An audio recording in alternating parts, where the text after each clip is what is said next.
welcome to Coffee and History, a conversation with Alabama Heritage. We are your hosts. I'm Rebecca Mender. I'm Susan Reynolds. And I'm Caroline Gazera-McKenzie. Join us as we sit down with some coffee over some hot or cold coffee with some of the most fascinating figures in the historical community. We'll explore the captivating tales of Alabama, stories that educate, inspire, and hopefully entertain. Today we are in Opelika, Alabama. We have been on the road for the Alabama Historical Association, and so it's a great day that we're able to travel and meet some of the great people of the Historical Society. Yeah, so I am going to introduce our next segment. It's called Did You Know? And it could be a fun fact for myself, my co-host, or for even our listeners who don't know anything about this. So, our Did You Know fact for today is the Mobile Delta, which is just north of the Mobile Bay, is second only to the Mississippi River Delta in size. You know, that's kind of weird because I've only heard of in famous pop culture. They always talk about the Mississippi River Delta. Yeah. Rarely do you ever hear anybody talking about the Mobile River Delta unless you're in the historic community. So but the Mobile River Delta consists of more than 20,300 acres of water and 200,000 acres of swamp, river bottom lands, and marshes. In 1974, Congress named the Mobile Delta a national natured landmark. So it's impressive and worthy of this Did You Know? And we need to be talking more about that. And I think, Susan, we're going to be doing some of that today. We sure are. We have a great guest today, one of my favorite people. And today's guest knows quite a bit about the Mobile Delta. He is the director of the Historic Blakeley State Park in Spanish Fort, Alabama. He has co-authored or authored several books on Gulf South history and has written countless articles for Alabama Heritage, which we very much appreciate. Please welcome Mike Bunn. Woo! Thank you for that introduction. Welcome, Mike. We're so glad to have you. We are. Glad to have you. Definitely. And Mike, your job seems to be a dream job for somebody who likes to be outdoors. But the Historic Blakeley State Park offers so much more than just camping and kayaking. Can you tell us a little bit more about it? Yeah, Blakeley is a really diverse place. It's over 2,000 acres. It's Alabama's largest Civil War battlefield, but we also have human heritage stories that we tell that go back to the early statehood period, the colonial period, even thousands of years ago, Woodland period occupations, Mississippi period occupations. So we've got layers and layers of history that we get to share on the site.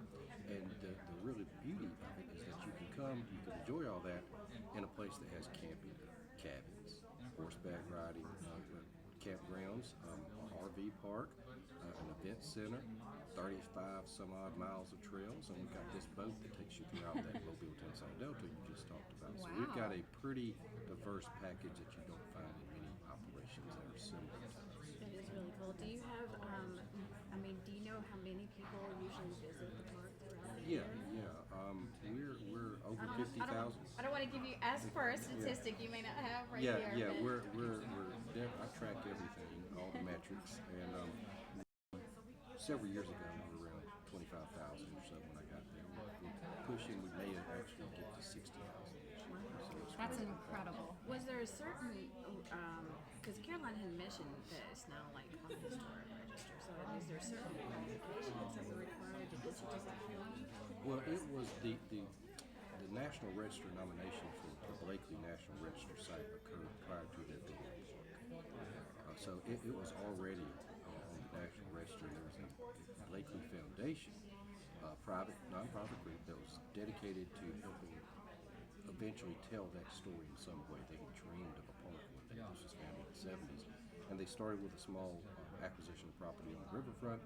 Over the years, it grew and grew, and they were the engine behind trying to establish a state park, which was eventually established in 1981. And then there's been additional tracts of property within that larger Blakeley National Register site of some 3,800 acres that have been added to the park. So we still operate that way today, in that we are a state entity. All my employees are state employees. I'm a state employee. It's a state park. However, a good portion of the land that we operated on, or continue to operate on, is actually owned by that private foundation, which are there to establish the park. So there's a partnership, there's an arrangement, visited regularly to make sure that everything is in line, but it's a true public-private partnership in a lot of ways.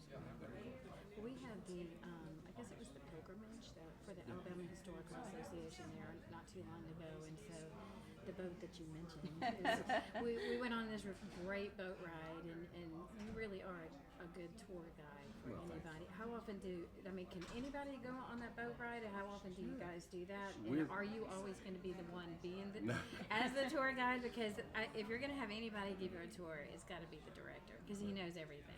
Well, clearly. The boat, we're running the boat from 4 ports 12 months out of the year.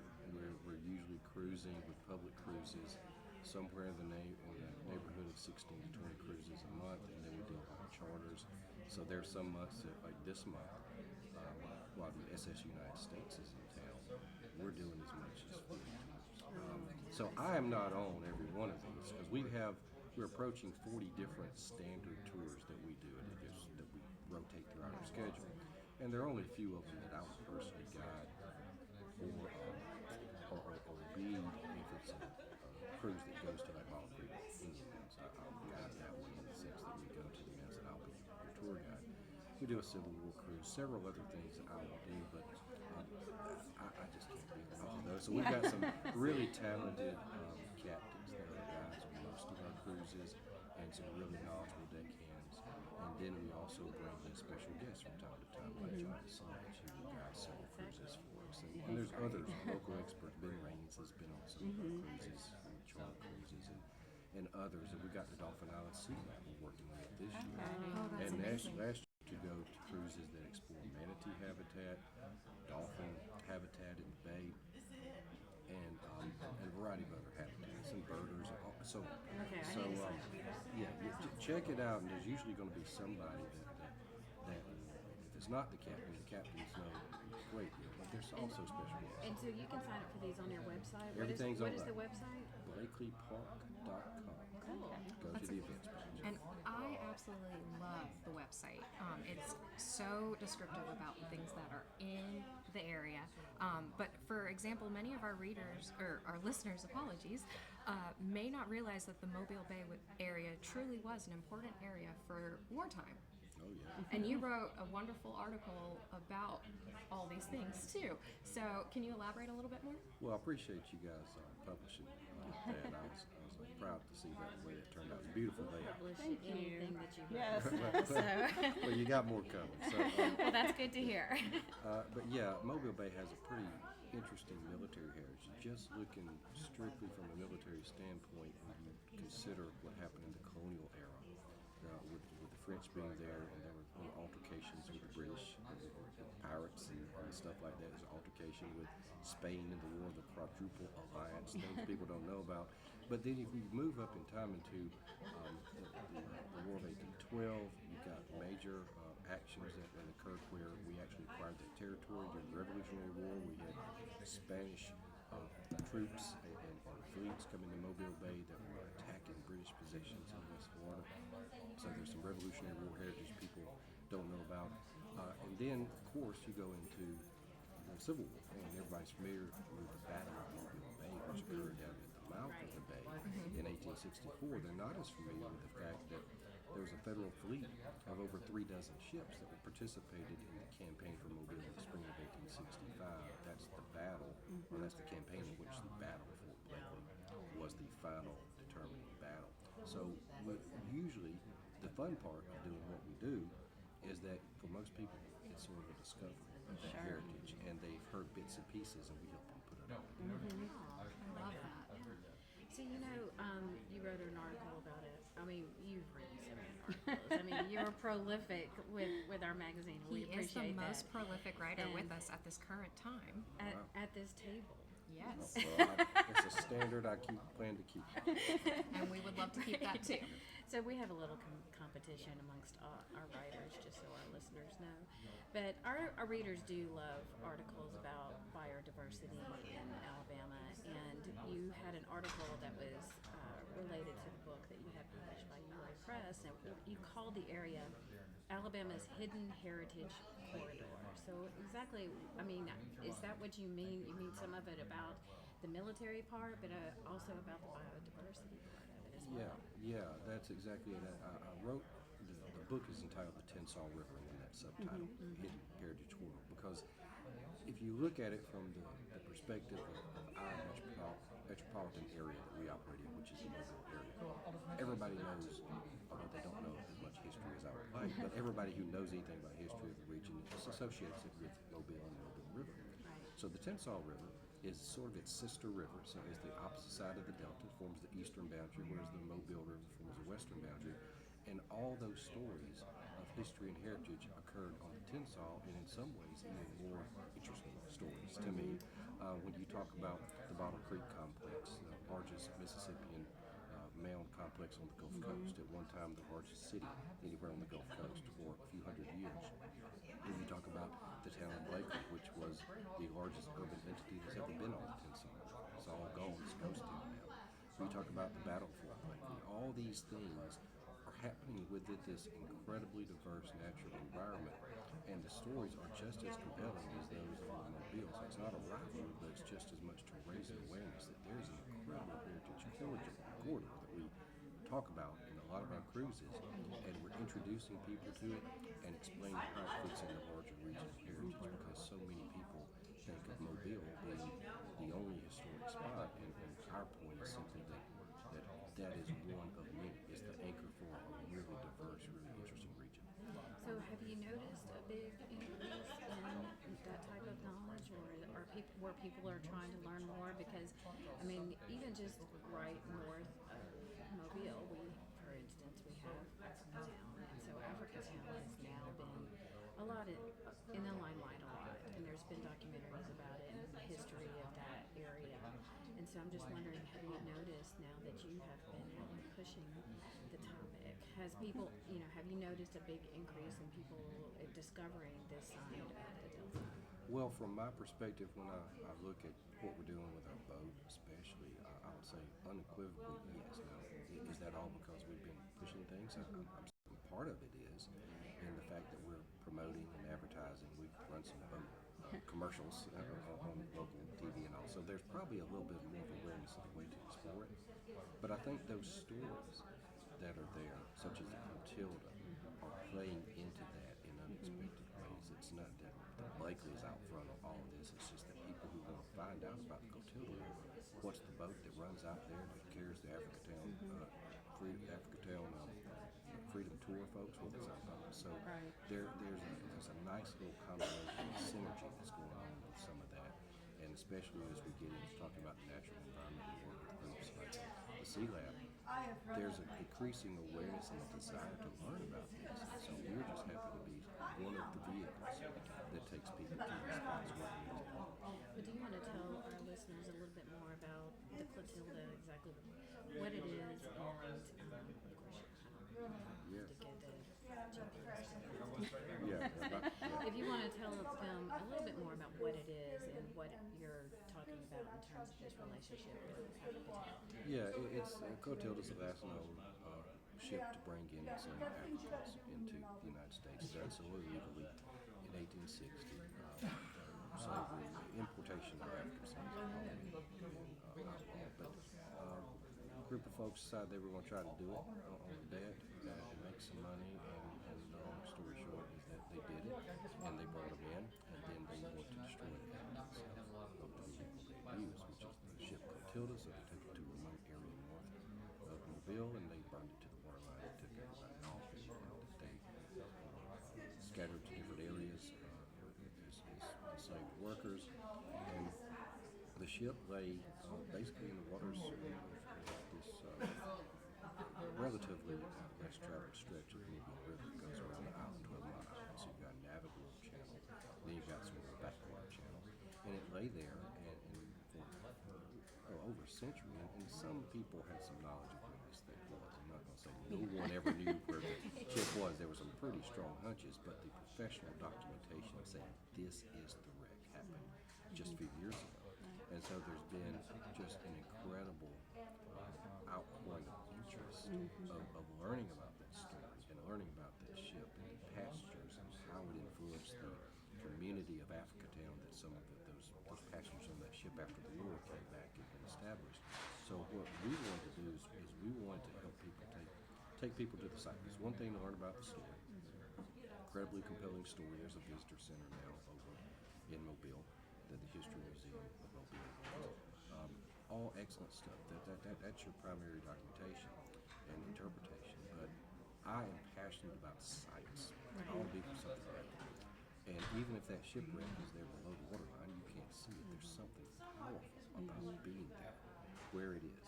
And so we worked up some opportunities to work with a tourism group, a tour group, under the umbrella of Africatown Freedom Tours, which does a lot of things in Africatown, but also does these tours with us. And so right now, both we get charters, and at least once a month, every month, we run a cruise to the site and let them tell the story. So it's a partnership between them. It provides us a way to still tell the story they otherwise would not be able to.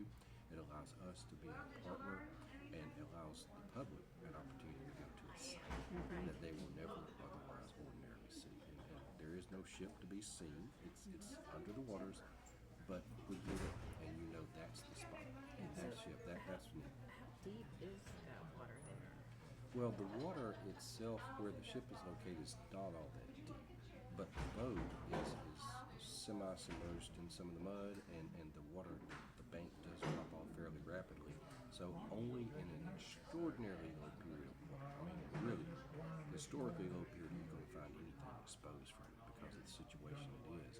And that's the long story of how we end up finding the thing and how all that was done. So, but it's the site, and I found that nobody we've ever taken them there seems to have been disappointed. Though there's no ship to be seen, they understand that, but they want to go to the site. And that's something I can relate to, because where things happen is what matters to me. Now, I was reading that the water level in the Gulf rises about 2 millimeters per year, and drowning parts of the delta over time. That doesn't seem like much at first, of course, but do you think we'll see much more eradication of the area, especially in low-lying parts like New Orleans or something like that? Oh, definitely. I think you're going to see a whole lot more water intrusion in places like South Louisiana. Yeah, that's clearly happening.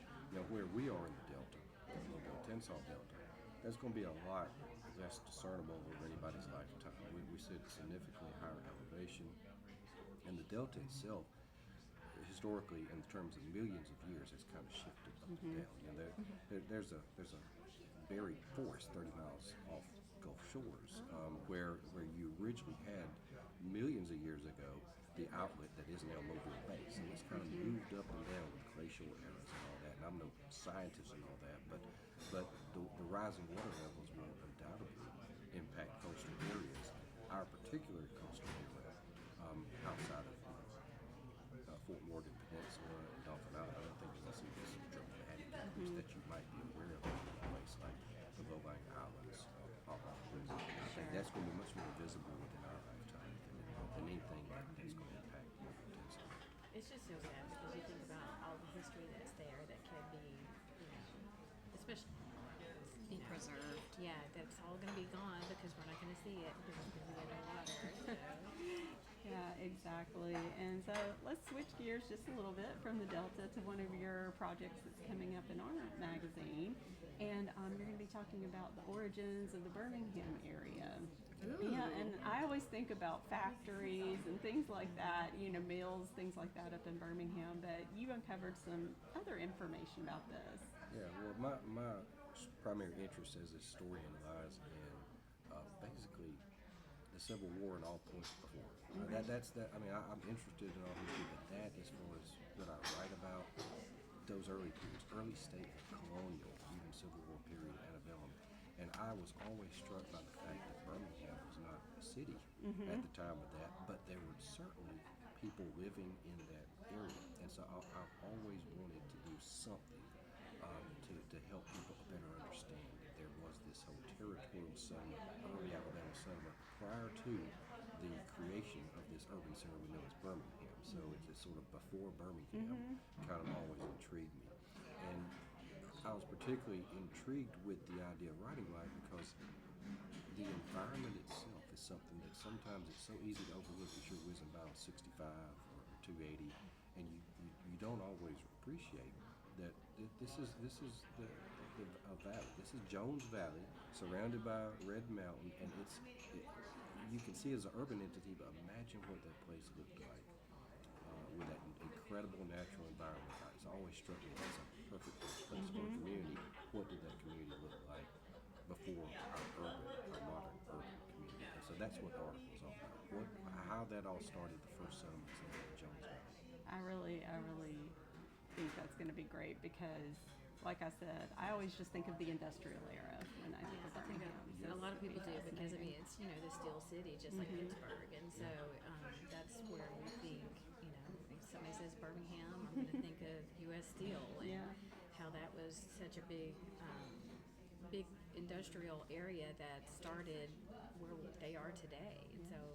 Yeah, I think our readers are really going to enjoy this article. And just as a reminder, we're talking about Alabama Heritage Magazine, and it's a quarterly history magazine. So if you're interested in reading, then you can go to our website at alabamaheritage.com, or you can subscribe. That would be a great thing to do to a yearly subscription. It also makes a great gift.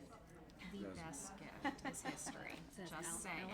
alabamaheritage.com. Okay, so Mike, you are near Columbus, Georgia. That's where you're originally from. What city are you from? Well, I was born in Columbus. Okay. You were born in Columbus. Yeah, okay. and I grew up on the Alabama side of the river. So you've worked with the Historic Chattahoochee Commission, but then you also worked in Mississippi with the State Archives, and now here you are in Alabama. So out of all three of those experiences, working in this southeastern region, which was most rewarding? What have you learned the most? Is there one thing that you can document from your experience for those three different locations that was just like a powerful? That's a strong. That's a hard question. It's a hard question. I will say this. Or you could say there's one thing from each of them. Well, what I think all things prior to my serving as director at Blakeley informed all of that because it helped me in my work in museums understand how to tell a story in a way that impacted people in a short amount of time. That's the essence of being a good historian. And not writing a 500-page doorstop book.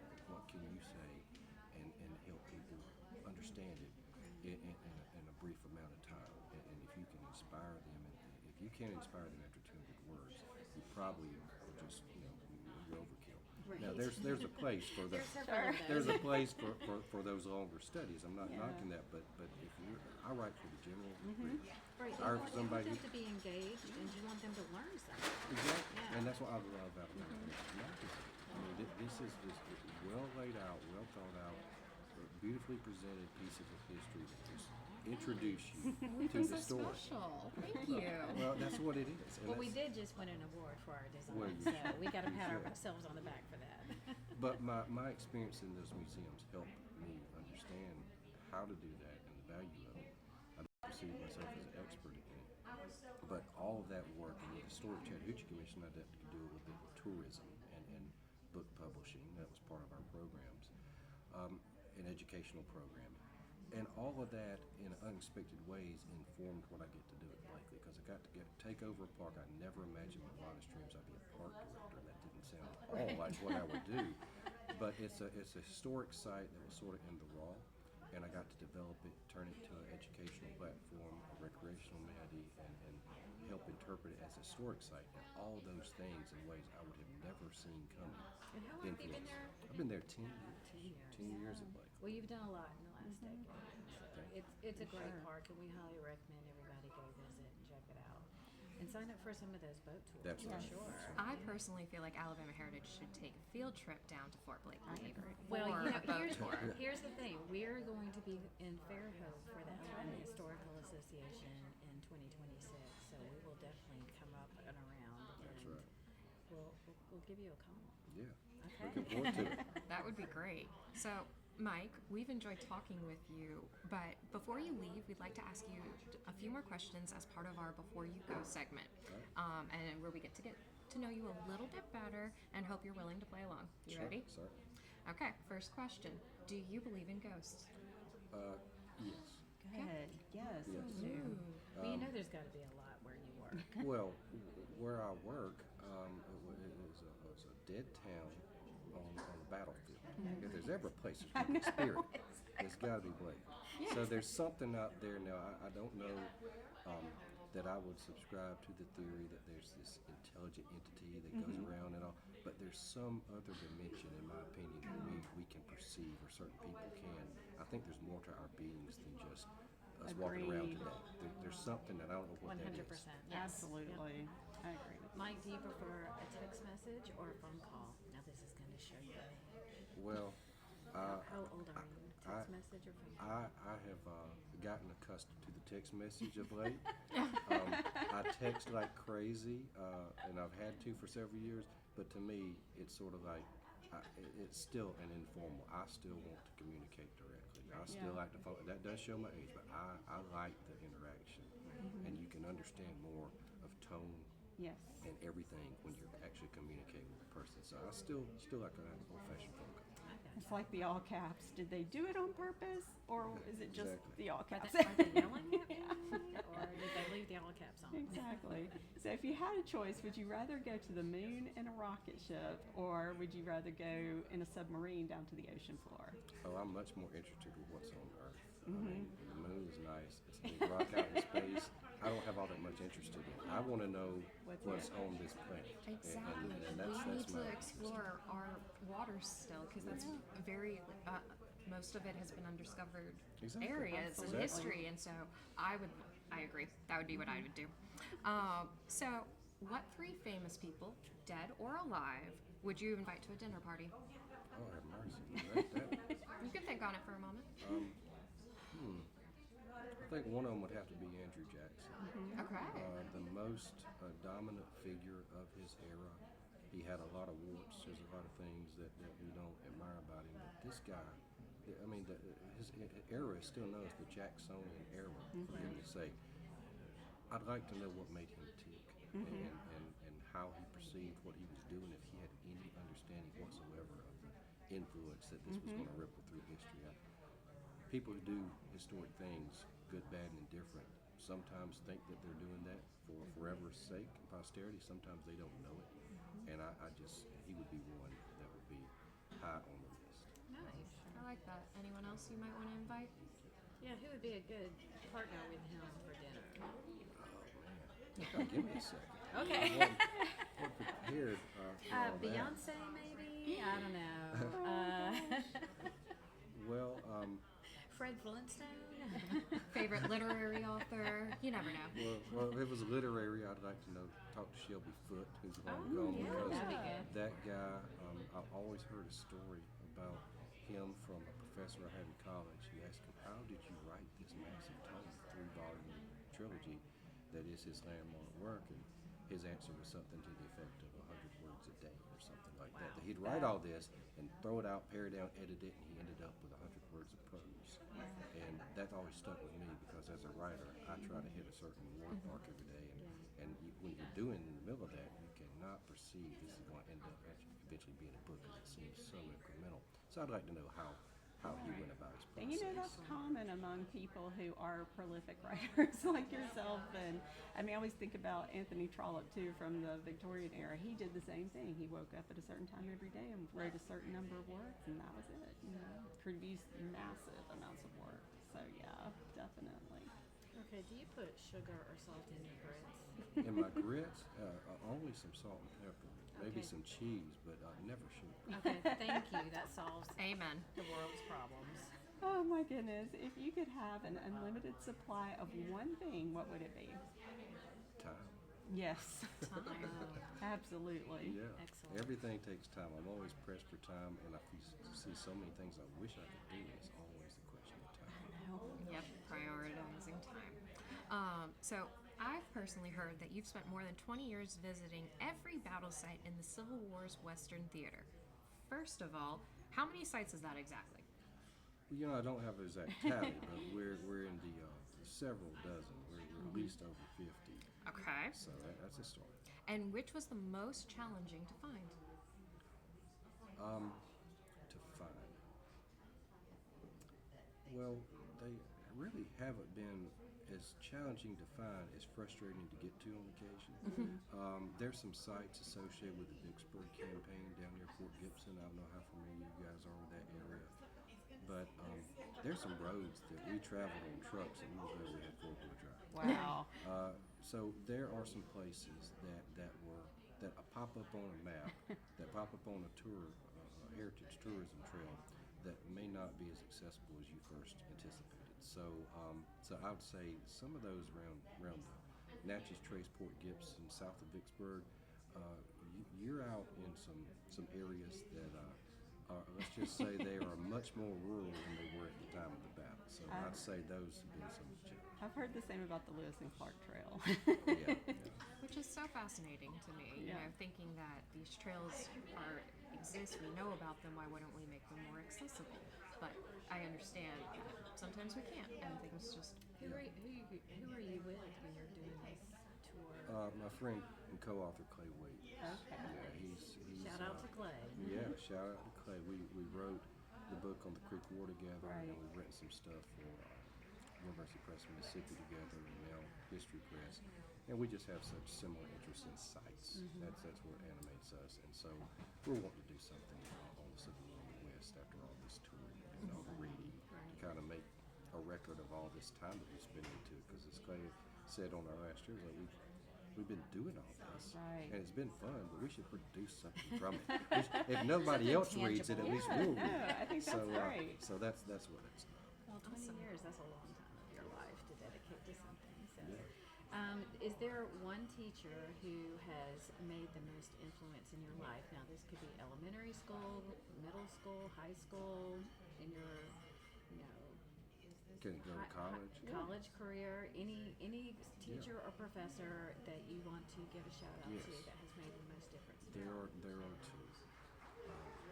Undergraduate at Faulkner University, I had a professor of history, Dr. Edward Hicks, and I was on the track, had every intention to become a lawyer. I thought that's what you could do with history. Right. And he pulled me aside one day and said, "You like this, and you seem to be interested in it, and you're pretty good at some of the things you do. Why don't you consider just studying history?" So he helped me. Because you're like, duh, Yeah, I didn't know we could I do didn't that. know. And then while I was at Alabama, one of the professors I had wrote was Dr. Forrest McDonald for one of his last few of the courses he taught. He was already, he was extremely part-time. And we took a class about historical model. And he just beat it into you that you, not only do you need to write in a coherent fashion, but you're a historian and you spend all these years of research and you're interested in telling people about it. He said that's the way you communicate. You got to write something at some point if you want to fulfill all the things that a historian is trying to do. And it just kind of lit a fire in me. I said, I'm doing all this. I may not be all that great, but I've got to angle towards some sort of outlet of what I write. And so he did. Well, we appreciate both of those because otherwise you would not be here where you are today. You would not be writing books, and you would not be on this podcast. So I think you made the right choice to not be an attorney. Although you're still pretty young, even though you do prefer a phone call over text message, you are still a young person. You can still become an attorney if that's what you would like. Who knows? Maybe there's a second career. You never know. We want to thank our guest, Mike Bunn, for joining us today. We also want to thank you, our listeners and our viewers, for joining us for this edition of Coffee and History, the conversation with Alabama Heritage.